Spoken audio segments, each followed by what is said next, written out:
Selamun Aleyküm ve Rahmetullah ve Berekatuhu. Bismillahirrahmanirrahim. Elhamdülillah Rabbil Alemin. Esselatu vesselamu ala Resulillahil Emin. Seyyidina ve Mevlana ve tabibi kulubina ve şefi'i zunubina Ebu'l Qasimil Mustafa Muhammed sallallahu aleyhi ve aleyhi ve sellem. وعلى آله المعصومين المكرمين لا سيما الحجة روحي وأرواح العالمين بتراب مقدمه الفداء أما بعد قال الله الحكيم في كتابه الكريم أعوذ بالله من الشيطان اللعين الرجيم يا أيها الذين آمنوا اتقوا الله وكونوا مع الصادقين صدق الله العلي العظيم Usikum ve nefsi bi təqvallah, sizi və özümü ilahi təqvaya riayət etməyə dəvət edirəm.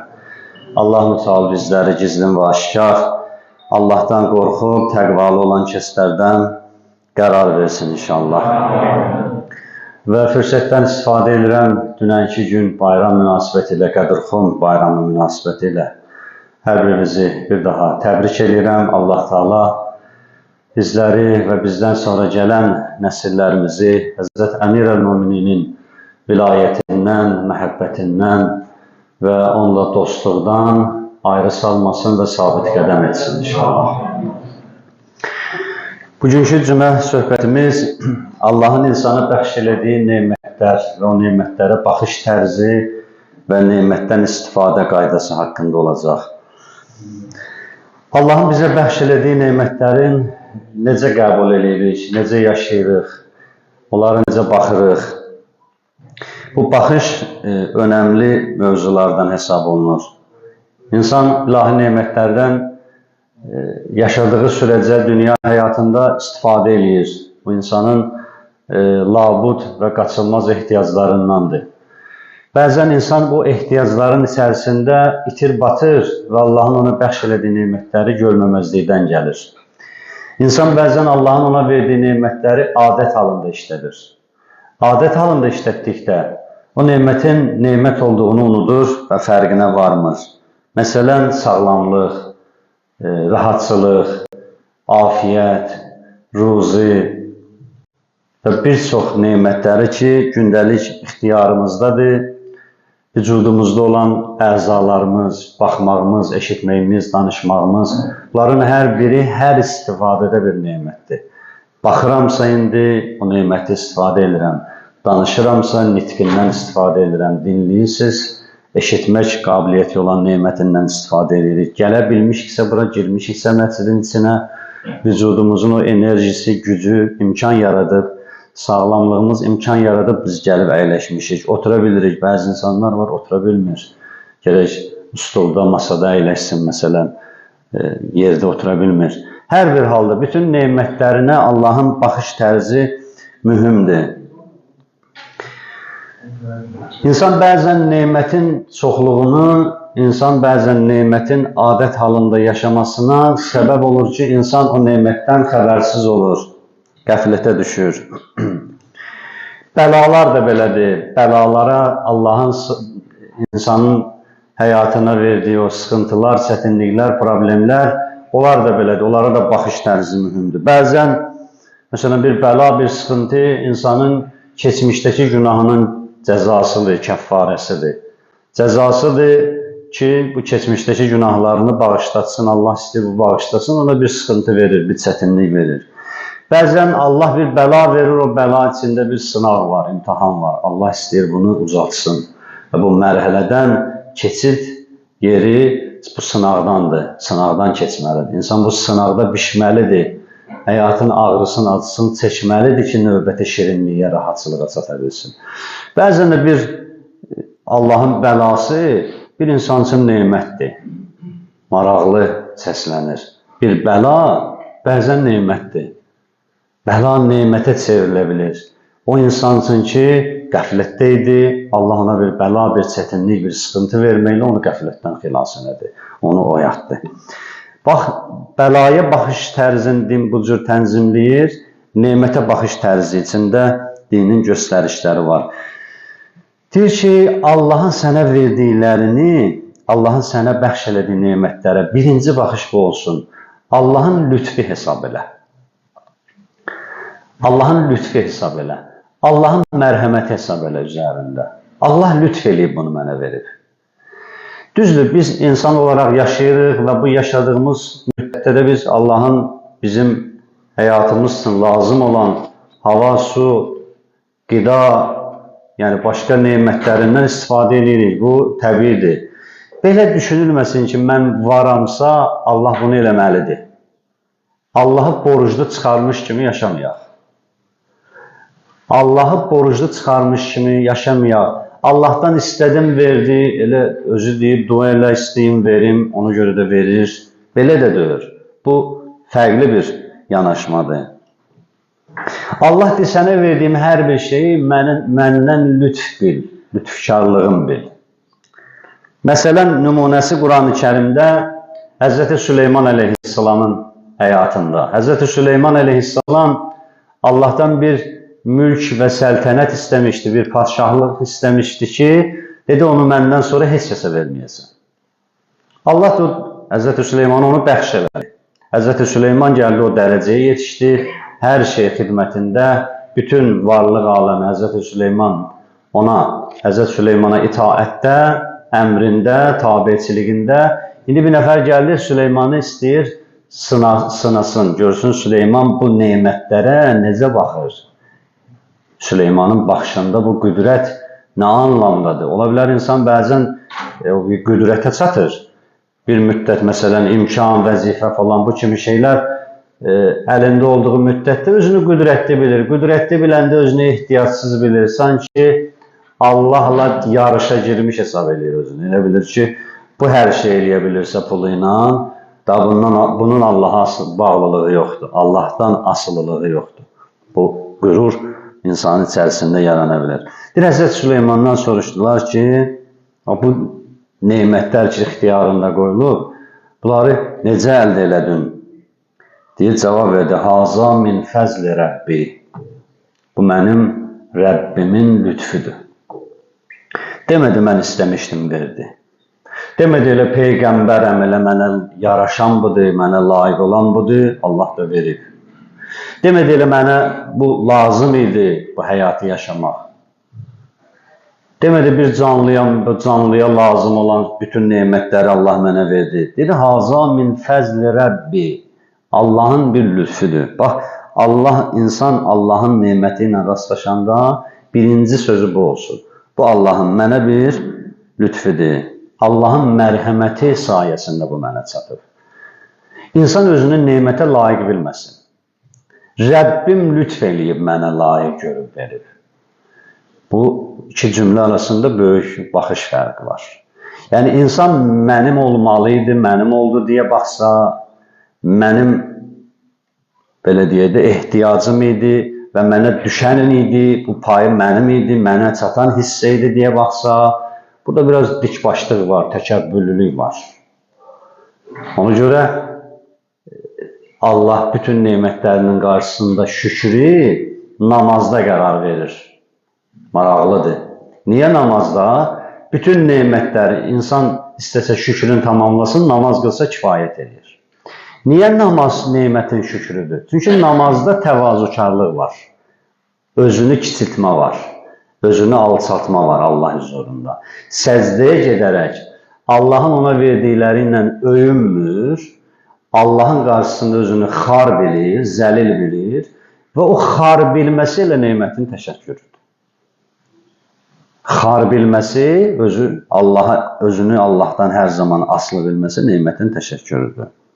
Mesela insan Allahın lütfüne hər zaman möhtacdır və Allahın insana bəxş elədiyi bütün yaxşılıqlar həmən o lütfün sayəsindədir.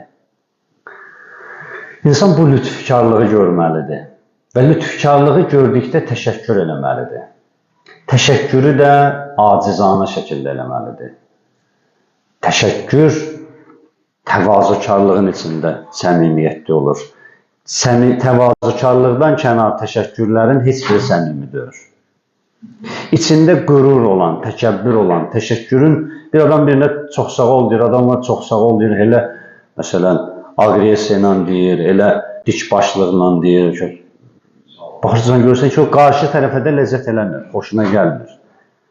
O çox sağ olu da o səmimi şəkildə yerinə yetirməlisin. Allaha da təşəkkürümüzün səmimi forması budur ki, Allah, biz etiraf edirik ki, biz bu nemətə layiq deyildik, sən lütf eləmirsən.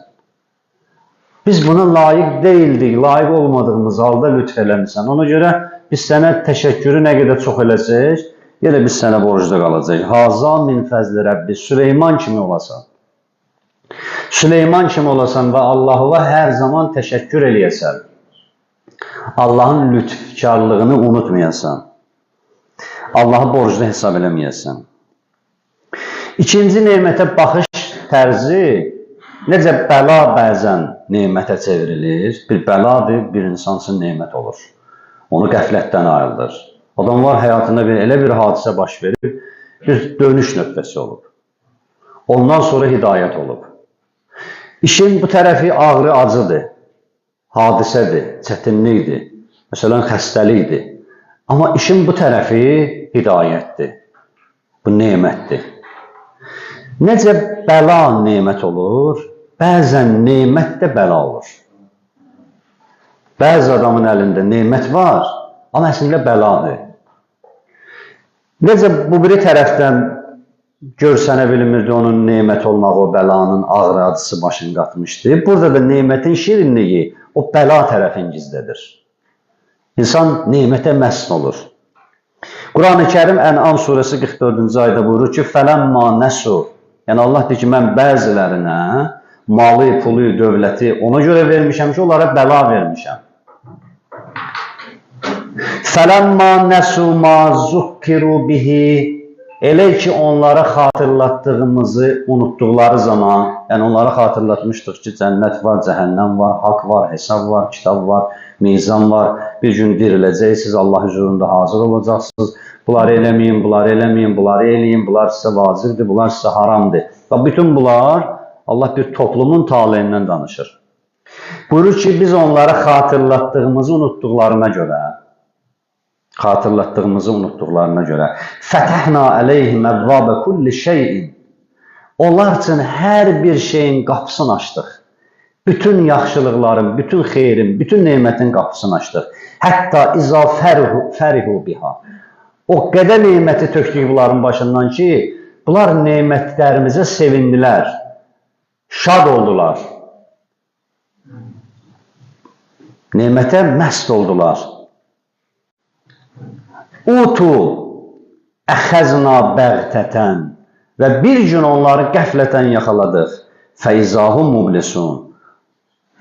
Onları qəflətən yaxaladıq, onları qəflətən bir sıxıntıya, dözülməz çətinliyə saldıq və onlar bədbəxt oldular, biçarə oldular. Bax, Allah bəzən neməti verir, amma nemət deyil, bəladır. Ona görə kənardan baxıb, kiminsə əlində olana qibtə eləmək, təəssüf eləmək, arzulamaq bu dində bəyənilmir. Biz bilmirik ki, onun əlindəki xoşluqdadır, yoxsa pislikdədir. Allah bəzən bir insana bəlanı onun başını qata-qata verir. O da elə bilir ki, hər şey düzdür. İndi qaydaq bura. İndi biz hardan bilək, Allah bizə bir nemət verib, biz hardan bilək, bu bəladır, yoxsa doğrudan da nemətdir. Onu bilə bilərik, deyir ki, bəli, onu bilə bilər.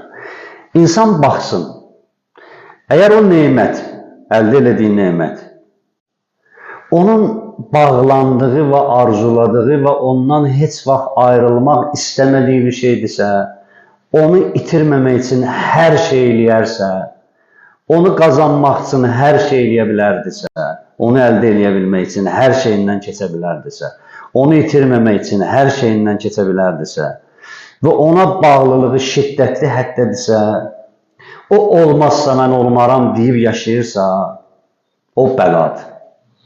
O nemət bəladır. Artıq o insan özü üçün onu bir qatilə çevirib. İnsanın qatilidir o bəla, o nemət. O nemət insanın qatilidir, bəlasıdır, amma bəla olmağını bilmir. İnsan gəlsə bir nemətin qabağında düşüncəsi bu olsa ki, mən bunu heç vaxt vermərəm, nə olur olsun bunu əlimdən çıxartmaram. Bu cür baxsa nemətə, bu nemət bəladadır. İkinci məsələ, insan bir nemətin şükrün yerinə yetirə bilməyəndə o nemət bəlaya çevrilir. Allah ola bilər bir adama bir nemət versin. Onun inkişafına, təkamülünə xidmət eləsin o nemət başlanğıcda. Amma gəlsin insan bir həddən sonra o dəyişən, gedən prosesi dəyişsin, eləsin öz əleyhinə. Necə? Naşükürlüklə. Bayaqki dediyim kimi, dikbaşlıqla. Yəni, naşükürlük budur ki, insan deyir ki, yox, elə bu mənim haqqım idi, mənə çatdı da, burada Allahın nə işi? Bu oldu naşükürlük. İnsan Allahdan tələbkar olaraq yaşasa və Allah ona verdikcə elə desə ki, verməliydin də, bunu sən verməyə bilməzdin. Bu nöqteyi nəzərdən nemətlərə yanaşsa, insan o neməti də insan üçün nə olacaq? Bəlaya çevriləcək. Və şükrünü verə bilmədiyimiz nemətlər də bəlaya çevrilir. İki şeyə diqqət edək. Həm o nemətlə münasibətimizə, nemət, Allahın verdiyi hər hansı bir nemət.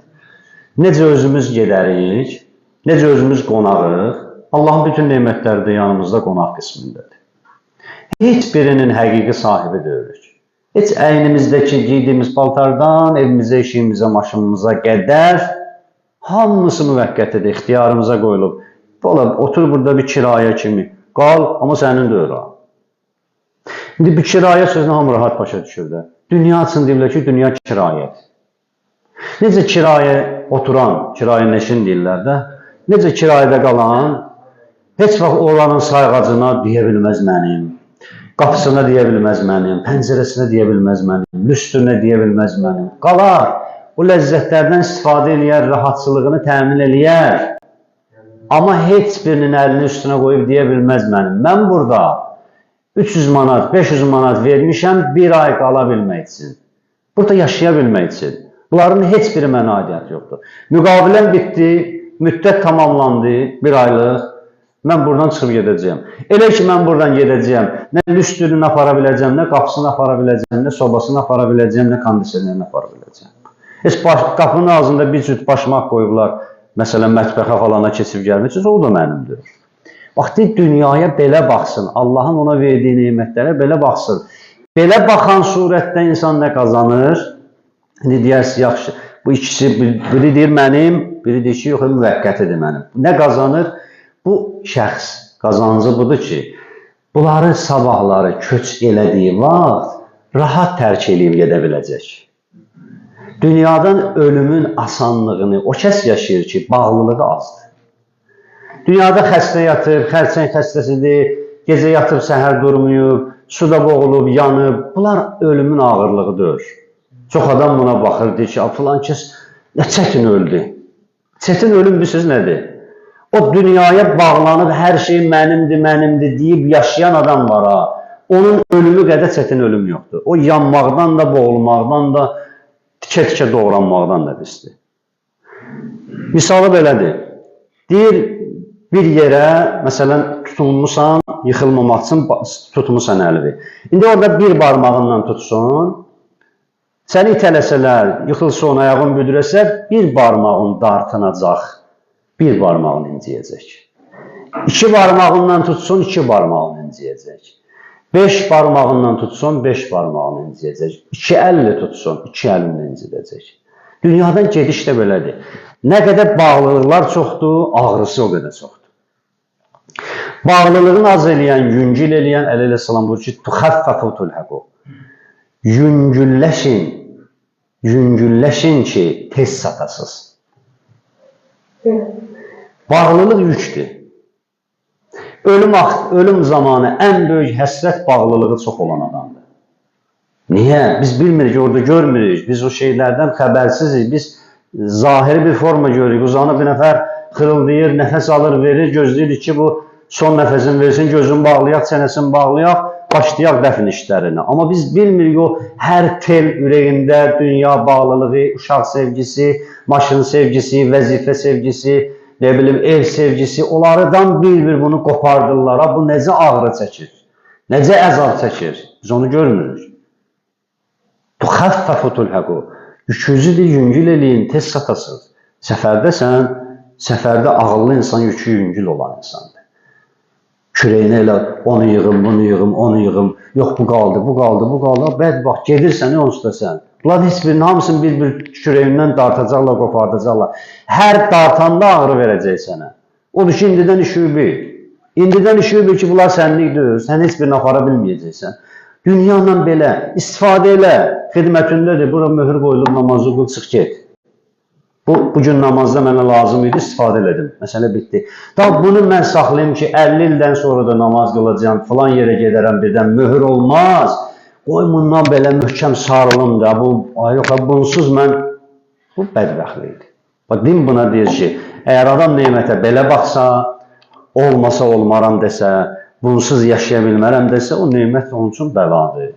Onu dindən də uzaqlaşdıracaq, Allahdan da uzaqlaşdıracaq, insanlardan da uzaqlaşdıracaq və onu bir çətin bir həyatda, çətin bir düzəndə yerləşdirəcək.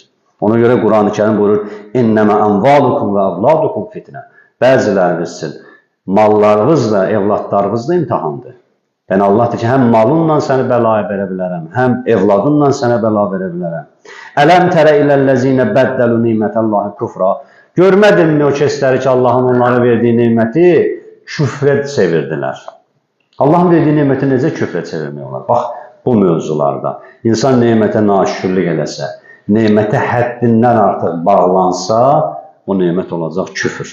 Və küfür olduğu surətdə də insanı azdıracaq. Allah'ın verir Muhammed Ali Muhammed'e, Allah dünya və axirət bizi onların elmindən, ma'arifindən, bu dünya ziyarətlərindən və ahirətdə şəfaətlərindən ayrı salmasın inşallah. Bismillahirrahmanirrahim. Və l-əsri innəl insana ləfī xusr illellezine amenu və amilussalihat və təvasav bil haqqi və təvasav bis sabr. Sadaqallahul aliyyul azim. Allahümme salli ala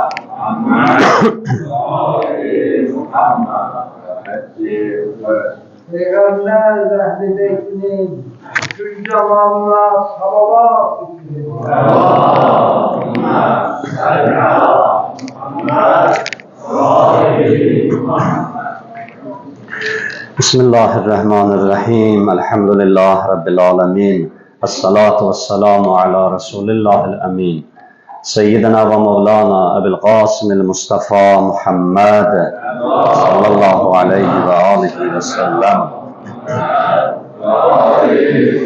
ve ala aleyhin emiril muminin aleyhisselam ve ala Fatimete Zehra seyyideti nisa'il alemin selamullah aleyha ve ala'l Hasan ve'l Hüseyin ve ala Ali ibn Hüseyin ve Muhammed ibn Ali ve Cafer ibn Muhammed ve Musa ibn Cafer ve Ali ibn Musa ve Muhammed ibn Ali ve Ali ibn Muhammed ve Hasan ibn Ali ve Hüccetil Muntazaril Mehdi. Allahümme salli ala Muhammed Ali Muhammed ve Accil Faracahum.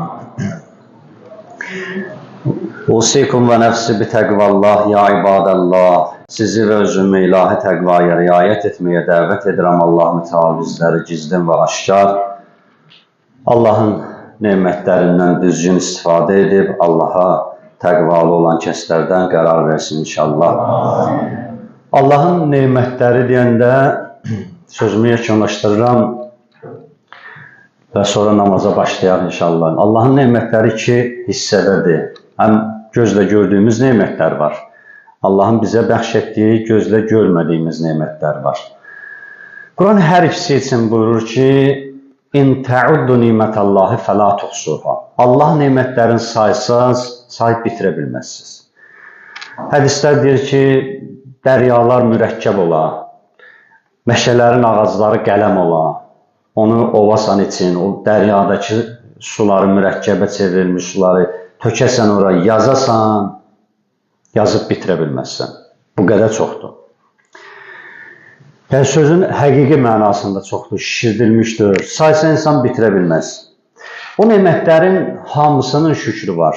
Həm maddi nemətlərin, həm mənəvi nemətlərin. Biz birinci xütbədə maddi nemətlərdən danışırıq. Allahın bizə bəxş elədiyi mənəvi nemətlər də var. O mənəvi nemətlərin içərisində dünən bayramını qeyd edədiyimiz Həzrət Əli əleyhissalamın Qədirxum bayramıdır. O da Allahın bir nemətidir. Ümumiyyətlə, Əhl-i Beyt əleyhissalamın varlığı hədislərdə qeyd olunduğu kimi Allahın nemətləri sırasındadır. Ayələrdə də qeyd olunur Allahın sizə zahiri və batini nemətləri. Allah hər ikisini qeyd edir. Quran-ı Kərimin İbrahim surəsi 28 və 29-cu ayəsində Allah buyurur ki, Allahın nemətlərini inkar elədilər. Allahın nemətlərinə naşükürlük elədilər. İmam Sadiq əleyhissalamdan soruşdular ki, Allahın nemətlərinin ən böyüyü nədir? Həzrət buyurdu ki, Nəhnu vallahi nimətullah-illəti ənəmə biha ibadih. Allahın bəndələrinə lütf elədiyi nemətlərin ən böyüyü, ən əzəmətlisi biz Əhl-i Beytik. Bizim sayəmizdə insanlar başqa lütflərdən, başqa nemətlərdən istifadə edə bilirlər. Və bina yafuzu mənfazə. Bizlə feyzə çatırlar. Bizlə nicat tapmaq olar. Bina ubidallah. Ayrı bir hədisdə İmam Sadiq əleyhissalam buyurur ki, bizlə Allah ibadət edin. Bu bizlə Allah ibadət edinin mənası şirk deyil. Bunu bir də sizə ağılsız, savadsız, cahil insanların bu həssas məsələlərinə belə deyək də təsir eləyir, bu sözü deyir. Bəzi insanlar da bunu bu cür başa düşür ki, bunlar bizi şirkə dəvət edir. Yox, necə dəvət edə bilər sənə şirkə ki, gecəyə 1000 rükət Allahına ibadət eləyir. Səhərə qədər namazda qalmaqdan bədəni arğılayır, zəifləyir. Ağlamaqdan gözləri qan rəngini alır. Bu necə insanları özünə tərəf çəkə bilər? Və bu işdə kimsə səhvə yol veribsə də vaxtında gəlib Əhl-i Beyt əleyhissalamı Allah bilsin, onlara ibadət etsin, onları Tanrı bilsin düşüncəsində düşəni də özləri islah eləyib, özləri tənbih eləyib, özləri uzaqlaşdırıb və bu məsələdə də qəti şəkildə bildirirlər. Biz ilə Allah ibadət eləyinin mənası budur ki, Allaha hər kəs öz düşündüyü, istədiyi tərzdə ibadət eləyə bilməz. Eləsə belə Allah onun üçün ibadətdə təyin elədiyi o dərəcə var, ora çata bilməyəcək. Bizlə ibadət edin, yəni ibadətdə müəllimimiz biz olaq. O kəsin ki, müəllimi İmam Sadiqdir, o kəsin ki, müəllimi Allaha ibadətdə Həzrət Əlidir, xoş onun Allah. O biləcək ibadətin şirinliyi nədir? Həzrət buyurub, bütün nemətlər bizim vasitəmizlə sizə yetişir. Ona görə Allah Qədirxumda qeyd edir, Ətməmtu aleykum niməti. Nemətimi sizə tamam elədim. Yəni, sizə Peyğəmbərdən sonra bir nəfərin Allah tərəfindən təyin olunmasıyla Allah mənəvi nemətlərinin içərisində ən əzəmətlisini sizə təqdim elədi. Ətməmtu aleykum niməti və razitu ləkumul İslamə dina. Siz üçün bu İslamı qəbul elədim, bəyəndim. Yəni, hansı İslam? İslam var idi axı. Yəni, var olan İslamı niyə deyir? Razitu ləkumul İslamə deyir. O İslam sözünün əvvəlində bir dənə əliflam artiklı var. Təfsir elmində, bu kəlam elmində, təfsir elmində, yəni bu hədis elmində də bu danışılan bir mövzudur. Və Əl-İslam artikli, yəni işarədir, indi, bax, bu İslamı sizsin bəyəndim. Ayrı bir ayə var, deyir ki, İslamdan başqa, heç kəsdən başqa din qəbul olunmayacaq. Heç kəsdən İslamdan başqa din qəbul olunmayacaq. Yəni, İslam, qiyamət günündə İslam zuhur eləyəcək və İslamı qəbul eləyənlər Allahın, belə deyək, itaətində dayananlar nicat tapacaq. Heç kəsdən başqa din qəbul olunmayacaq. Başqa dinlər var idi zamanında, təhrif olmamışdan qabaq. O dinlərdən sonra gələn İslam özünü dəvət elədi, elan elədi və bütün o dinlərin hamısını İslama tabi olmağa çağırdı. İndi kim tabi oldu, oldu, olmadı, yox. Qiyamətdə İslamdan başqa heç bir din qəbul olunmayacaq, bu ayə. Amma gəlir Qədirxum üçün deyir ki, bax, bu İslamı, hazırki İslamı, yəni içində imamı olan, içində ilahi rəhbəri olan, ilahi rəhbər o qədər dəyərlidir. Ümumiyyətlə, dindən də kənarda, dünyəvi elmdə də insanların ən ülvi ehtiyaclarından biri qanunu icra edən bir şəxsin varlığıdır. Bütün zamanlarda insanların ona ehtiyacı var. Yəni o qanun, dünyəvi qanun olsun, dini qanun olsun, fərq eləmir. İnsan öz başınalığı sevmir. Bu insan naqis ağlıyla öz başınalığı sevmirsə, Allah bu boyda əzəmətli dini necə buraxsın insanların ixtiyarına ki, gedin öz başınalıq eləyir. Kim nə istəyir, kim kimi istəyir seçsin. Nə qədər məntiqsizdir, nə qədər gülüzdür. Dünənlərdə, sırağı günlərdə siz də yəqin görmüşsünüz, o bəziləri qədrxum haqqında fikir bildirir. Deyir ki, qədrxum günü olub, amma bunların dediyi kimi olmayıb. Yaxşı, sən deyilən bilək necə olub. Deyir ki, Peyğəmbər elə hər yerdə dayanırdı, söhbət eləyirdi. Gəldi, çatdı o qədrxum çölünə, orada da dayandı, söhbət eləyirdi. Yadınızda olsa dünən məclisdə olanlar bilir, o qədər təvatürdür bu hədis qədrxumu, heç kəs inkar eləyə bilmir.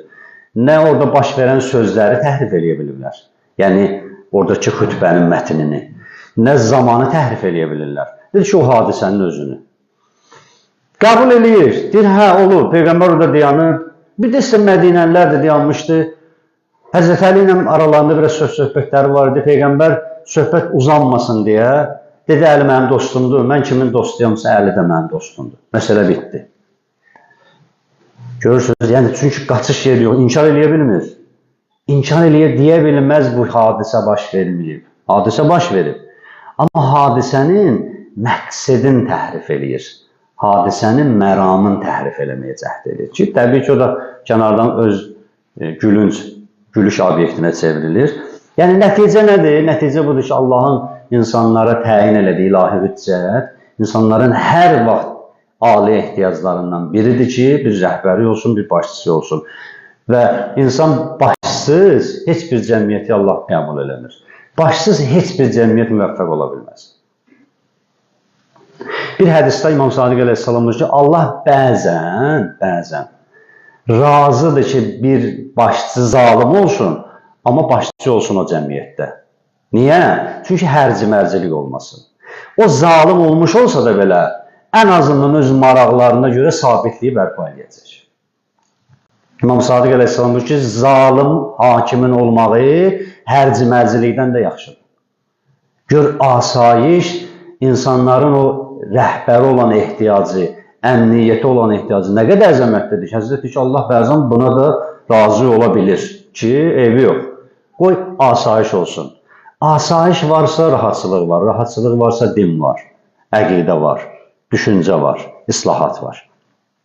Allahın mənəvi neymətlərindən biri də Əhl-i Beyt əleyhissalamın varlığıdır. Sümmə lə tüsəlunnə yevmə izin ənin nəim ki, Quran-ı Kərimdə Allah buyurur, qiyamət günü sizdən bütün neymətlər barəsində soruşulacaq. İmam Sadiq əleyhissalamdan soruşur, o neymətlərdən hansılar vəzifə ki, ən böyük neymət bizik. Allah bizim haqqımızda soruşacaq. Bizim haqqımızda hər kəsdən soruşacaq. Onu qəbul eləyən də, eləməyən də. Bəhamın neydi, sözün neydi? Yəni, bunların sənə nə zərəri var idi? Yaxşı. Bu sənə nə pislik? Həzrət Əli əleyhissalamı qəbul eləmək bir möminə, bir müsəlmana nə pislik getirir? İmam Sadiqi qəbul eləmək bir insanın dininə nə kimi pislik gətirə bilir? Bir dənə düşüncə ilə, rasional, belə tutarlı bir arqument getirsin bir nəfər ki, bax, bu səbəbdən dolayı biz bunları qəbul eləməyin tərəfdarı deyirik. Yoxdur. Ona görə Həzrət sözün deyir və sözünün şahidi var. Bina o bidallah. Allaha bizlə bəndəlik edir. Yəni, biz müəllimik. Allaha necə danışmaq lazımdır, dua eləmək lazımdır, necə namaz qılmaq lazımdır, necə itaətində dayanmaq lazımdır, biz bilirik. Və bizim vasitəmizlə gedib nicat tapa biləcəksiniz. Fazə mən fazə. Hər kəs bizi sevdi, bizim vasitəmizlə nicat tapacaq. Allah and verirəm Muhammed alı Muhammedə. Allah dünya və axirət bizi onların elmindən, məarifindən bu dünya ziyarət və axirətdə şəfaətlərindən bir nəsib etməsin inşallah. Allah'ın verirəm Muhammed alı Muhammed hörmətinə bu cümə gününə xatir Allah hacəti olanların, istəci olanların hacət və istəklərini rəva eləsin. Xəstələrimiz var, yadımızda olan xəstələrə qazilərimizə şifayı acil mərhəmət eləsin. Allah Teala qəriblikdə, qürbətdə olanlarımızı, əsirlikdə, əskərlikdə olanlarımızı sağ-salamat ailələrinə qovuştursun.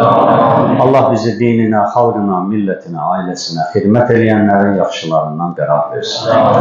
İzzət, başucalıq Allahın qapısındadır. Allah ölən günə qədər izzətimizi əlimizdən almasın. Allah bütün möminlərə, müsəlmanlara, xüsusən bu cəmdə əyləşənlərə ölən günə qədər halaldan bir minnət ruzu ehsan eləsin. Allah pis yollara, şərri açılan qapıları üzümüzə bağlı eləsin. Allah halı həyatda olan valideynlərimizin, ata-analarımızın ömrünə bərəkət inayət eləsin. Dünyasında yaşayan əzizlərimizi, valideynlərimizi, bizi ilə bir yerdə bu məsciddə ibadət edən ağsaqqallarımızı, ağbirçəklərimizi qəriq rəhmət vasılə cənnət eləsin. Allaha and verirəm Muhammed ali Muhammed hörmətinə qarşıda Məhərrəm ay gəlir. İmam Hüseyn əleyhissalama əza saxlamağı, İmam Hüseyn əleyhissalamın müsibətində ağlamağı, qəmli olmağı, o əzadarlığın haqqın əda eləməyi bizlərə nəsib eləsin. Allaha and verirəm Muhammed ali Muhammed hörmətinə İmam-ı Zaman ağamızı salamət edib, dualarını üstümüzdən əski eləməsin. Ağamızın zuhurunda saat və saat, günü gündən təcil qərar versin. Bismillahirrahmanirrahim. Vəl-əsr innəl insana ləfi xusr illellezine amenu və amilus salihat və təvasav bil-haqqi və təvasav bis-sabr. Esselamu aleykum və rəhmətullah və bərəkatuh.